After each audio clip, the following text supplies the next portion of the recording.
Mesdames, Messieurs, peuple congolais, être citoyen, c'est être informé. Et pourquoi? Parce que l'ignorance est la pire des souffrances. Le savoir et la connaissance libèrent.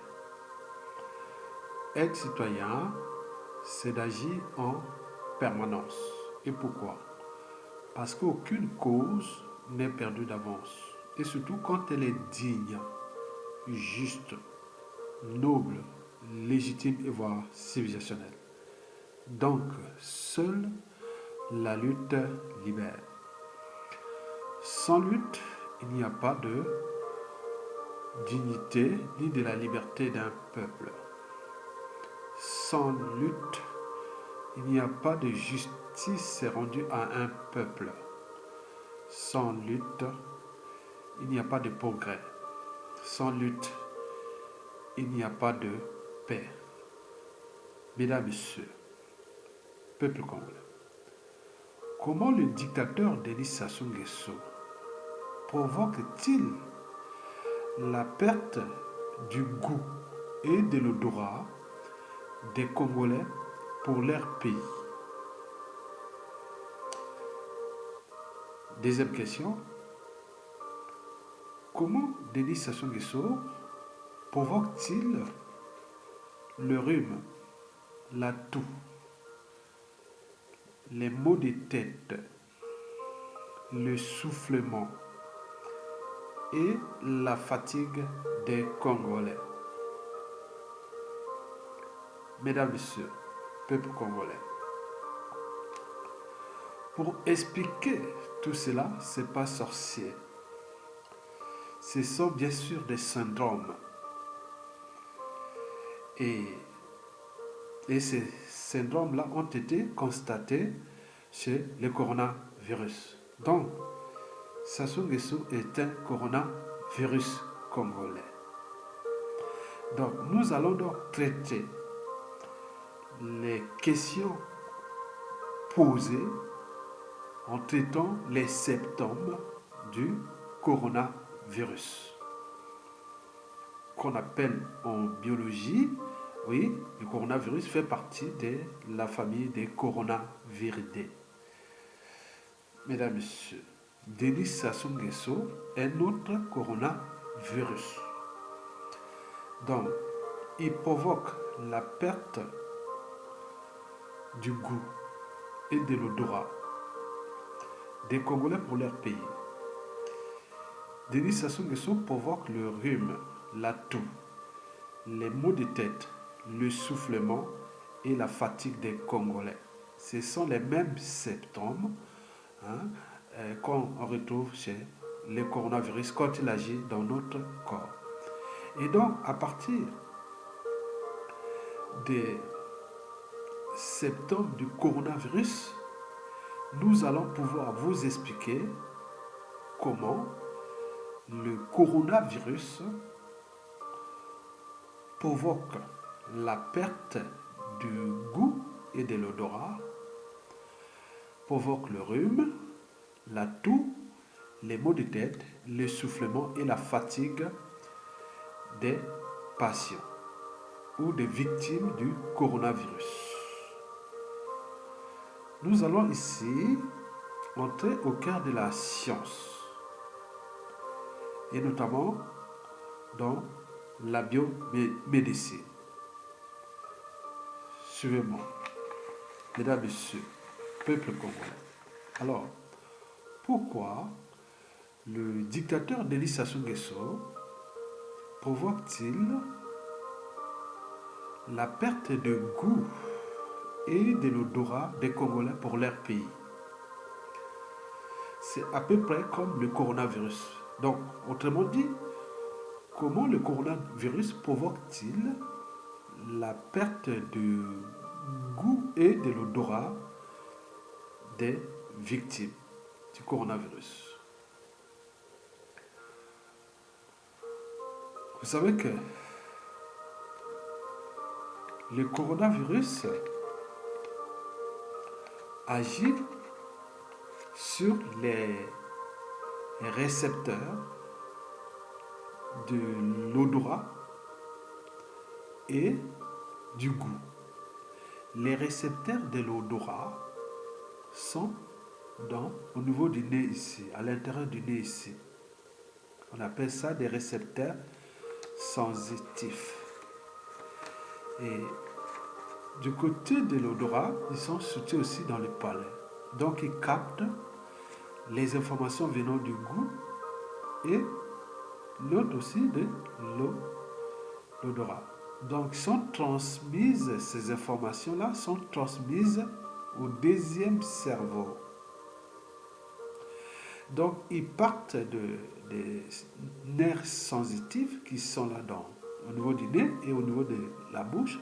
Il les transmet par des nerfs sensitifs jusqu'au deuxième cerveau qui est là, qu'on appelle le système limbique. Ce cerveau est très important parce qu'il est le cerveau de la formation de la mémoire et de la gestion des émotions. Mais il est aussi impliqué dans beaucoup de fonctions végétatives. Parmi ces fonctions végétatives qu'on appelle les fonctions autonomes, il y a l'odorat, il y a le goût, il y a la sudation, il y a le rythme cardiaque, il y a notre sexualité et plein d'autres, beaucoup de fonctions autonomes. Donc on peut tout à fait manger et digérer en dormant. C'est ce cerveau-là qui s'en occupe. On peut tout à fait dormir et respirer et le cœur bat tranquillement.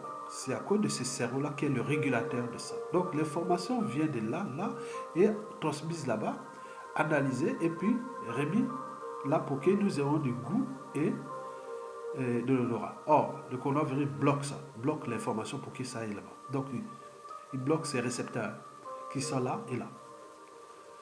C'est si simple à expliquer. Donc c'est un acte réflexe. Donc il bloque les capteurs. Donc il bloque les capteurs du goût et de l'odorat.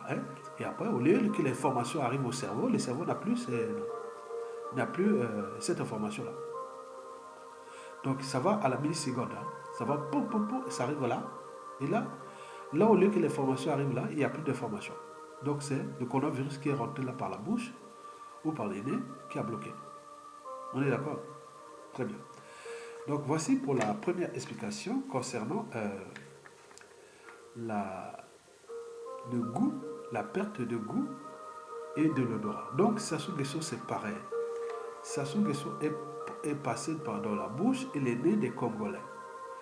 Donc il a fait perdre aux Congolais le goût et l'odorat de leur pays. Et c'est les raisons pour lesquelles les Congolais ont tout renoncé à leur pays, que le pays est en train de le fracasser comme un coronavirus qui est en train de fracasser votre corps et vous êtes là en train de s'indigner. Donc, mais le corps sait toujours se défendre avec des anticorps, mais parfois il n'en peut plus. Donc il faut de l'aide extérieure. Mais l'aide extérieure, nous ne l'avons pas. Donc, pour l'instant, c'est à nous de prendre notre responsabilité. Mesdames et messieurs, peuple congolais, pourquoi ou comment le coronavirus provoque-t-il le rhume? C'est pareil comme pour moi, Sassou Nguesso provoque-t-il du rhume au Congolais, le rhume au Congolais. C'est exactement comme le coronavirus qui provoque le rhume. Ça fait partie aussi des symptômes. Donc après l'odorat et le goût arrive le rhume. Et comment ça agit? Donc en fait, le coronavirus, il pénètre soit par la bouche ou par le nez et il se rejoint la trachée et vont jusqu'au niveau des poumons. Mais au niveau des poumons là-bas, il commence par la dissection des poumons à l'œil nu jusqu'au microscope. En commençant déjà à l'œil nu, c'est les poumons, les deux branches. Après arrivent les bronchioles. Et c'est à l'intérieur des bronchioles que se trouvent les pneumocytes. Il y en a plusieurs types. Et ces pneumocytes sécrètent naturellement du mucus. Et donc, le coronavirus vient provoquer la sécrétion en abondance de ce mucus au niveau des bronchioles, c'est-à-dire notamment au niveau des alvéoles pulmonaires. Et donc, ça crée ce qu'on appelle une bronchite, que je vais vous en parler par la suite. Mais le rhume là, il coule là, c'est-à-dire l'humus là sort, voilà, du nez, et c'est là que ça coule, ça coule, ça coule. Donc, c'est le coronavirus qui provoque. Donc, Sassou Nguesso, c'est pareil. Il agit sur le Congolais en provoquant le rhume des Congolais.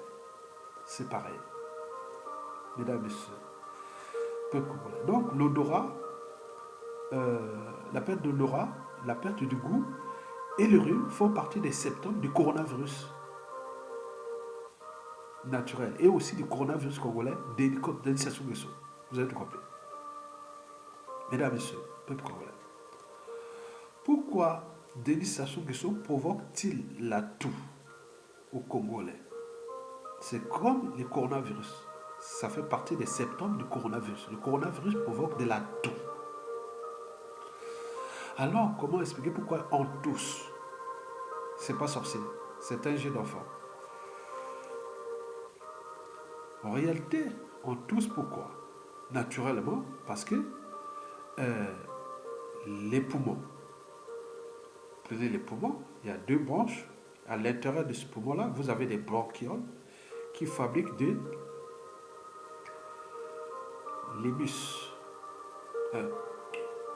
mucus, excusez-moi, du mucus. Et de ce mucus, le mucus là peut provoquer ce qu'on appelle une bronchite.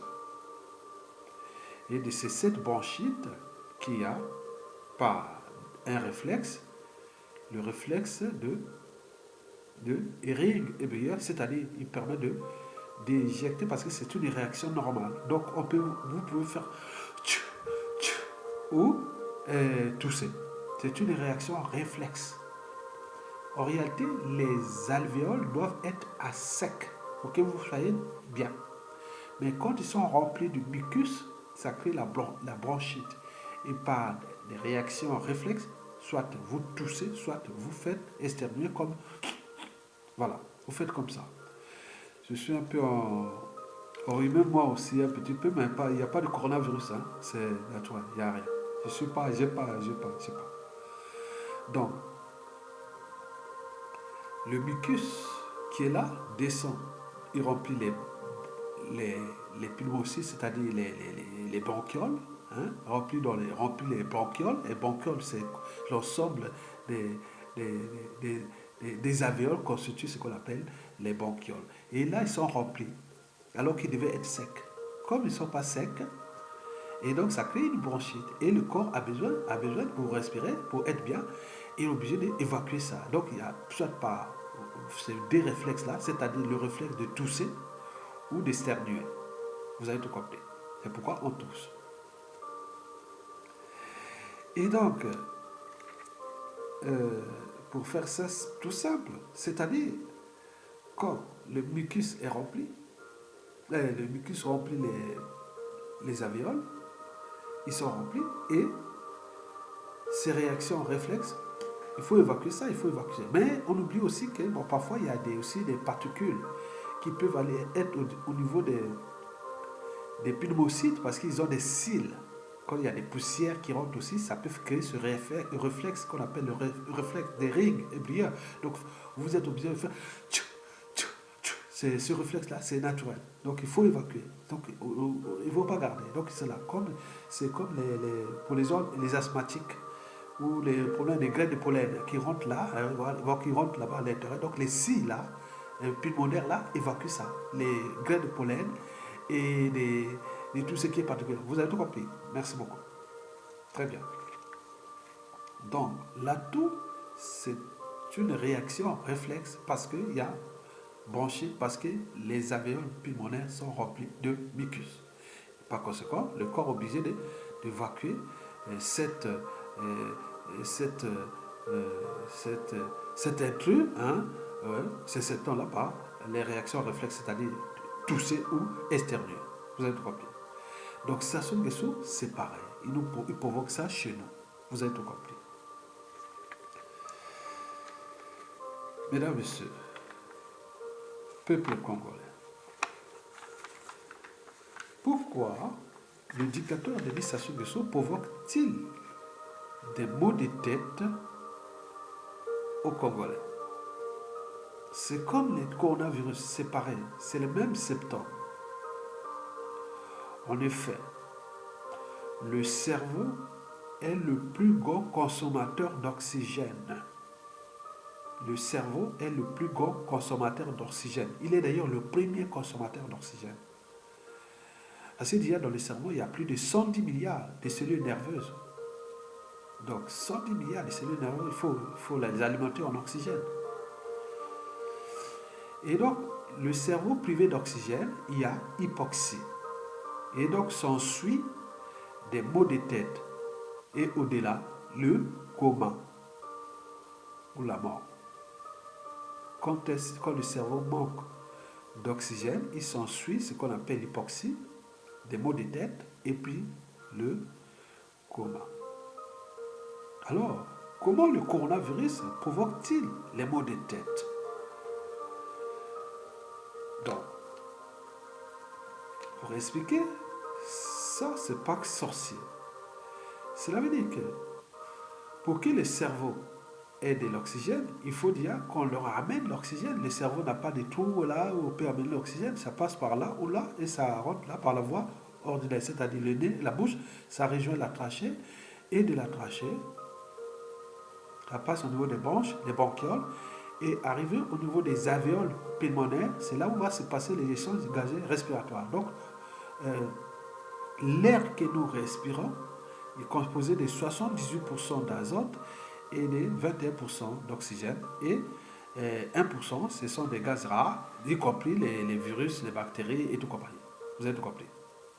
Et donc, l'oxygène là va pénétrer dans le sang, va être dissous dans le sang au niveau des alvéoles, des échanges gazeux respiratoires, pourvu qu'ils ne soient pas remplis de mucus. Quand ils sont à sec, là, c'est génial. Et donc, s'ils sont secs, ils pénètrent là, l'oxygène est dissous dans le sang et transporté par les globules rouges jusqu'à tout le corps humain par la circulation générale. Donc là, le premier consommateur, c'est l'oxygène. C'est le cerveau. Et après, il y a le cœur aussi. Oui, le cœur consomme aussi beaucoup d'oxygène à travers les artères coronaires. Et donc, vous êtes compris. Donc, les globules rouges doivent transporter l'oxygène au niveau du cerveau, puisque les cellules nerveuses en ont besoin. Mais or là, le coronavirus bloque les échanges gazeux respiratoires au niveau des alvéoles. Ça, c'est d'un côté. Parce que le mucus. Bon, excusez-moi pourquoi je parle du mucus, parce que je suis aussi scientifique environnemental. Donc, j'ai les choses de l'environnement. Donc, on parle beaucoup de l'environnement. Je veux pas. Le mucus. Donc, le coronavirus provoque la sécrétion du mucus. Et ce mucus-là empêche l'échange gazeux respiratoire. Ça, d'un côté. Et de l'autre côté, le virus, une fois pénétré dans le sang, va certainement prendre le contrôle des globules rouges et donc se multiplier. Donc, on voit l'augmentation de la charge virale dans le sang, donc du coronavirus dans le sang. Quand il y a l'augmentation de la charge virale, on voit qu'il y a baisse significative des globules rouges et montée en puissance des globules blancs et notamment les neutrophiles, parce qu'il y a beaucoup de types de globules blancs qu'on appelle les anticorps. Donc il y a augmentation des globules blancs et baisse des globules rouges. Or, la baisse des globules rouges a des impacts sur l'ensemble des fonctions de l'organisme, les grandes fonctions de l'organisme, dont le cerveau fait partie de ces grandes fonctions. Vous voyez que quand on prend le corps humain, ça commence par les acides aminés qui forment juste l'ADN et les sels minéraux, tout ça arrive au niveau, fabrique les cellules, et les cellules se transforment en tissus, et les tissus en organes. Et l'organe fait le corps humain. Donc nous sommes là au cœur des grandes fonctions de l'organe. Et donc, privé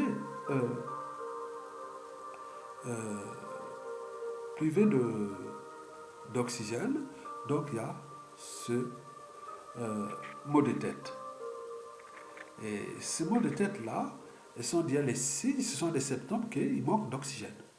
Donc, au niveau des poumons, échange gazé respiratoire, donc on inspire de l'oxygène et on rejette le gaz carbonique.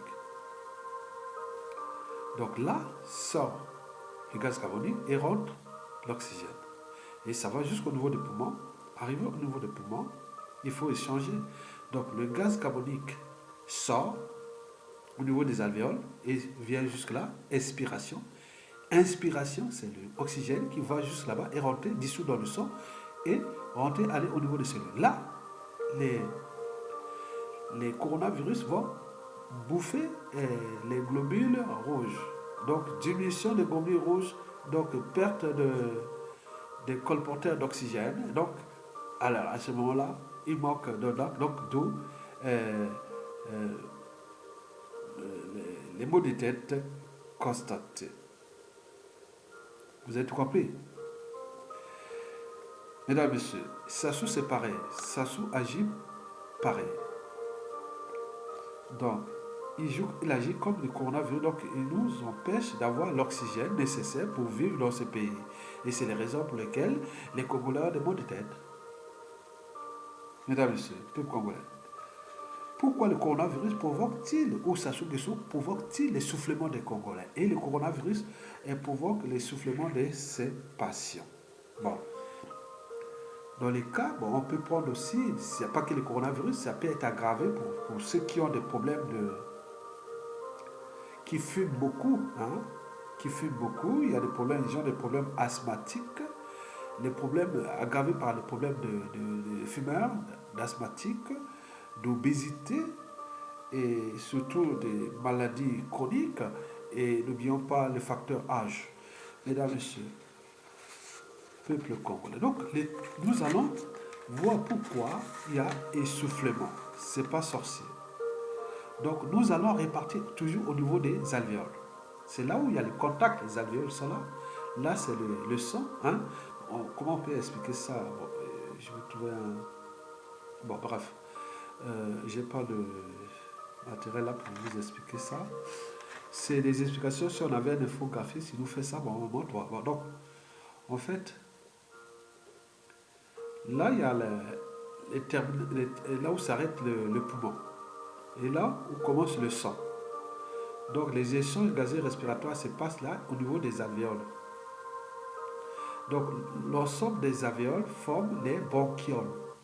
Et l'ensemble des bronchioles forment les branches. Et l'ensemble des branches forment les poumons. Et donc, nous partons déjà à l'infiniment petit des poumons, c'est-à-dire vu au microscope. Donc, on va aller voir les alvéoles. Et les alvéoles pulmonaires là-bas. Et donc, on va voir que le coronavirus provoque l'augmentation, l'abondance du mucus. Et donc, ces mucus-là empêchent les échanges gazés respiratoires. Donc, au lieu que les gaz carboniques qui viennent des cellules, du métabolisme basal, qui est produit par le métabolisme basal, c'est une réaction biochimique. Et donc, ça sort pour être expiré. Ok, l'oxygène là, et le gaz carbonique là, ne peut plus sortir aussi. Et l'oxygène ne peut plus rentrer. Donc, il y a étouffement. Puisque le mucus est là, il y a de l'eau. Là où c'était vide, l'alvéole est comme ça. Vide, ça devait être vide. Et là, l'oxygène pénètre là et retrouve le sang. Il pénètre là, c'est vide là. Et ça, c'est l'alvéole. Elle est vide comme ça. Et l'oxygène qui arrive là, pénètre là, est dissous dans le sang et va dans tout le corps. Et les gaz carboniques qui viennent là-bas sortent là aussi et repartent vers le haut, vers les nez. Mais or, le mucus qui est là, rempli là, il y a de l'eau là, le mucus est rempli là, mais il n'a plus de besoin, donc l'eau ne peut pas rentrer ni sortir.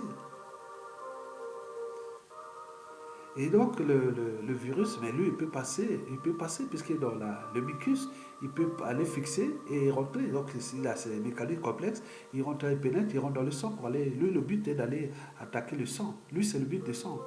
Lui, il s'est nourri du sang. C'est avec le sang qu'il va se répliquer. Il va prendre le contrôle du sang. Et puis pénétrer au niveau des cellules et faire la réplication de son matériel génétique qui est de type ARN. Donc, il empêche qu'il y ait cet échange-là. Donc, essoufflement. Vous ne pouvez pas. Donc, ça provoque euh, euh, cet essoufflement. Donc, vous sentez que vous êtes essoufflé parce que ça diminue les échanges gazeux respiratoires. Donc, on ne respire plus. Donc, vous avez trompé pour l'essoufflement.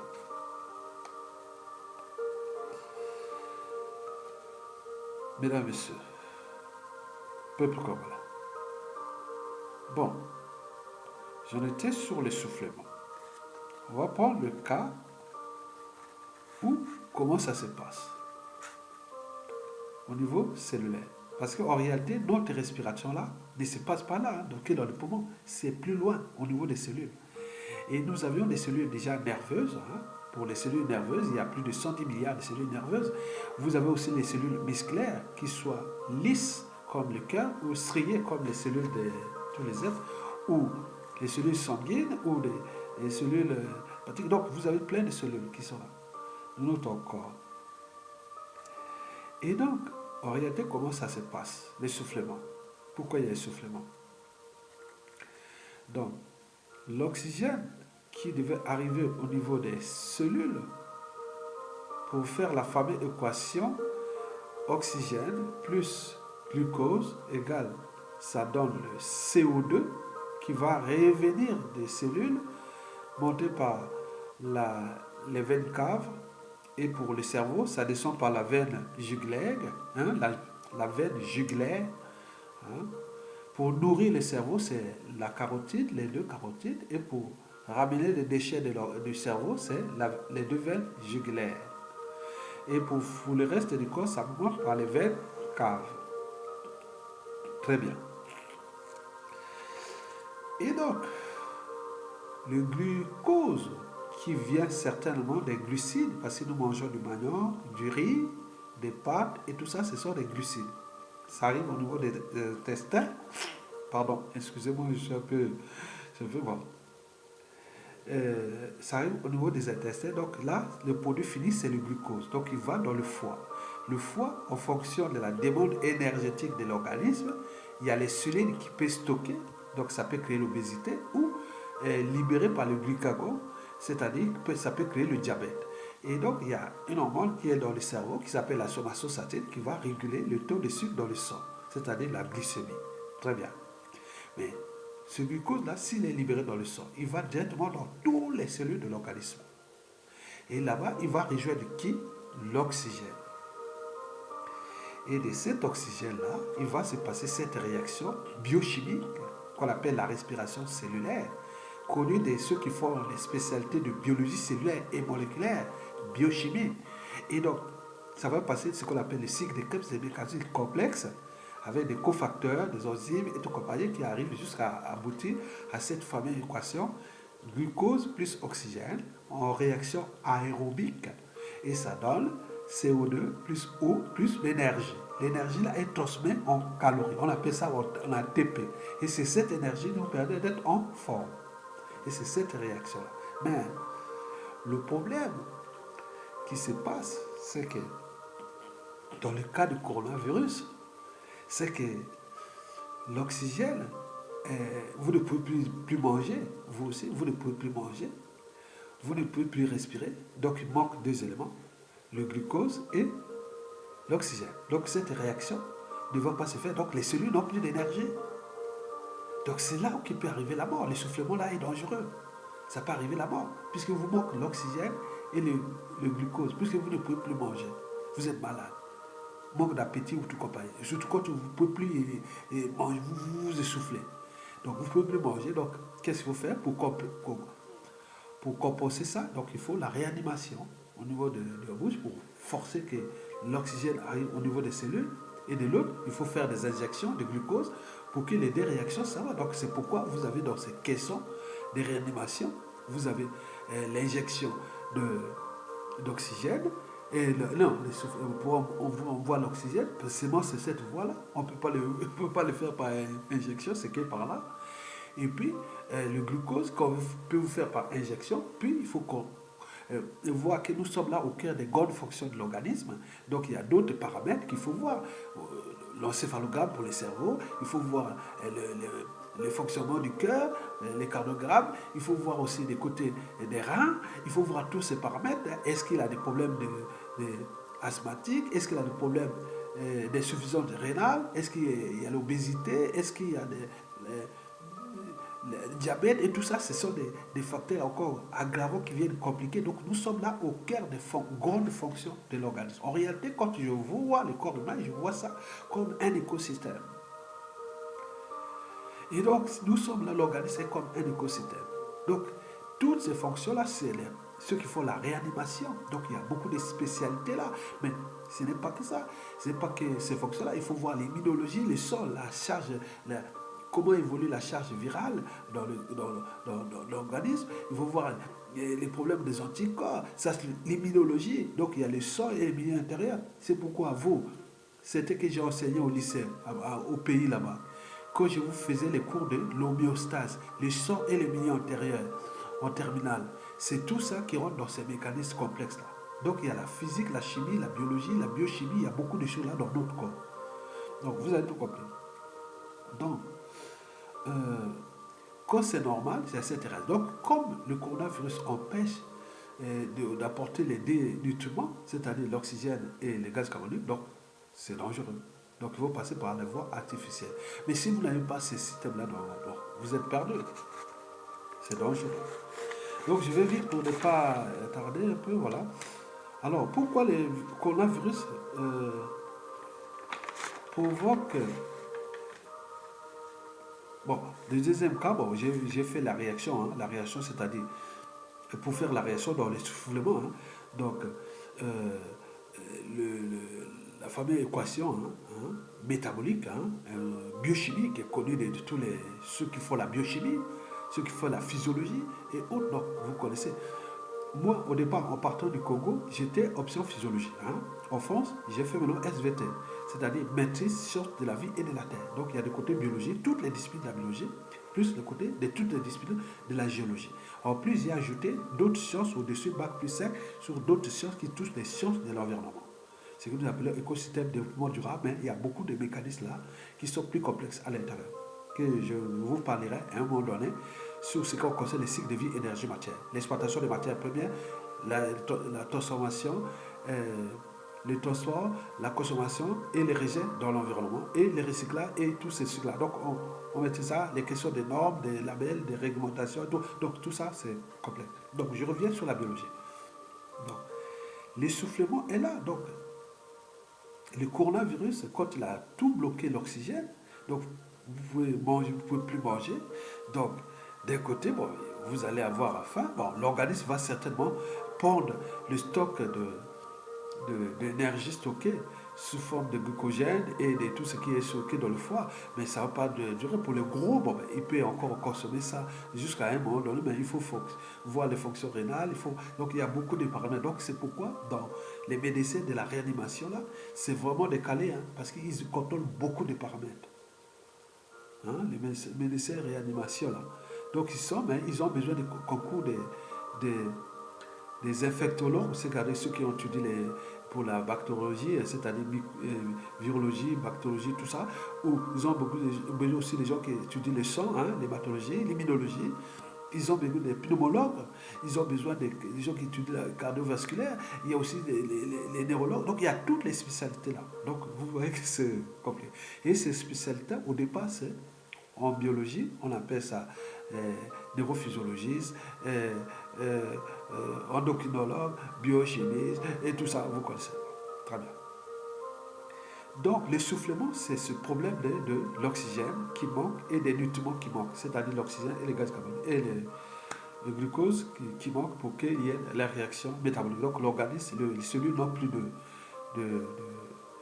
nutriments pour se nourrir. Donc, les cellules commencent à mourir. Et c'est dangereux. Enfin, pourquoi le coronavirus, comme Sassou Nguesso, ou le coronavirus provoque la fatigue, ou même les courbatures? Parce que nous avons en fait deux réactions.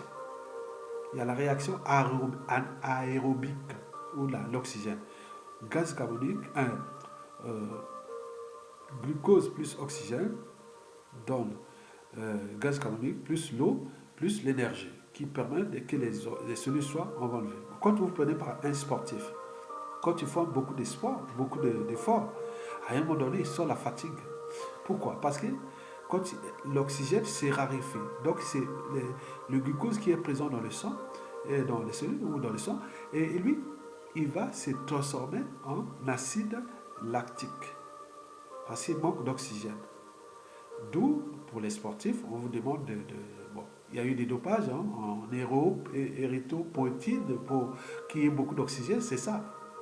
Okay, c'est pourquoi ils sont vraiment en haute. Mais quand tu as moins d'oxygène, donc au fur et à mesure l'oxygène diminue, donc l'organisme prend une autre voie qui se passe toujours au niveau des cellules et notamment au niveau des mitochondries, que ce soit la réaction de aérobique ou anaérobique se passe au niveau des mitochondries. Donc vous voyez les fondamentaux des cellules, regardez les cellules au microscope, vous avez ce qu'on appelle les mitochondries, ce sont des cellules énergétiques, ce sont des centrales nucléaires pour nous produire l'énergie. Et donc il manque d'oxygène et ça crée l'acide lactique. Et c'est cet acide lactique qui va créer la fatigue et surtout les courbatures. Vous avez tout compris.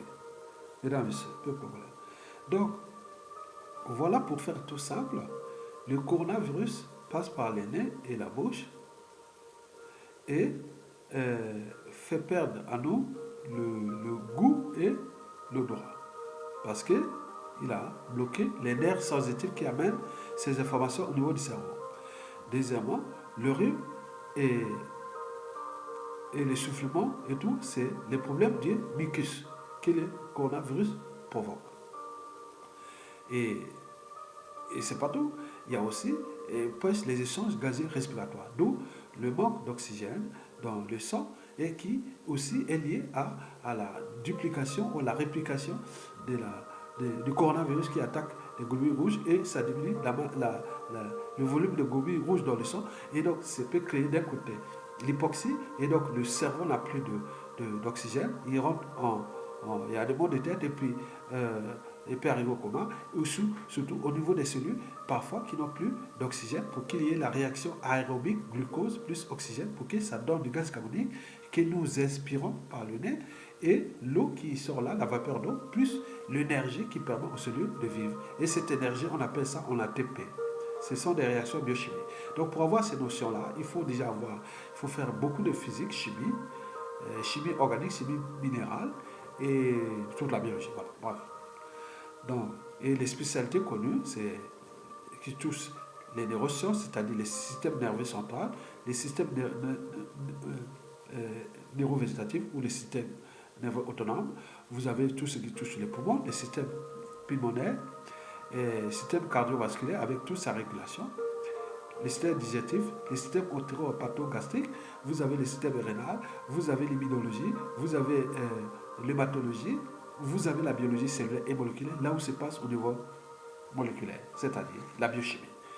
Mesdames et messieurs, je vous remercie et à bientôt.